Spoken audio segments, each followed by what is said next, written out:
যুক্তরাষ্ট্রের major league সকারের club inter মায়ামির সঙ্গে নতুন চুক্তি করেছেন আর্জেন্টাইন সুপারস্টার লিওনেল মেসি। নতুন চুক্তি অনুযায়ী 2028 পর্যন্ত ক্লাবটিতে থাকছেন তিনি। ক্লাবের এক বিবৃতিতে মেসি জানিয়েছেন, এখানে থাকতে পেরে এবং খেলা চালিয়ে যেতে পেরে আমি সত্যিই খুশি। মায়ামি ফ্রিডম পার্কের এই স্টেডিয়ামে খেলতে পারার স্বপ্ন বাস্তবে পরিণত হয়েছে।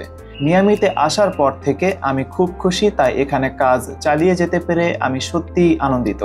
ইন্টার মায়ামির সহমালিক এবং সাবেক ইংলিশ ফুটবলার ডেভিড বেকহ্যাম বলেছেন, মেসির নতুন চুক্তির এই সিদ্ধান্ত শহর, ক্লাব এবং খেলার প্রতি তার প্রতিশ্রুতি ফুটিয়ে তোলে। ডেভিড বেকহ্যাম আরও বলেন, মেসি এখনও জিততে চান, তিনি খেলাটিকে অনেক ভালোবাসেন, তিনি এই দেশের খেলার জন্য অনেক কিছু করেছেন, পরবর্তী প্রজন্মের তরুণ প্রতিভাদের অনুপ্রাণিত করেছেন। মালিক হিসেবে এমন একজন খেলোয়াড়কে পাওয়া আমাদের জন্য খুবই সৌভাগ্যের। 2023 সালের জুলাইয়ে পিএসজি থেকে মায়ামিতে যোগ দেওয়ার পর দলটিকে নতুন উচ্চতায় পৌঁছে দিয়েছেন মেসি। 2023-এ দলে যোগ দেওয়ার পরই বড় ভূমিকা রাখেন তিনি লিগ কাপ জয়ে, যা ক্লাবটির প্রথম ট্রফি।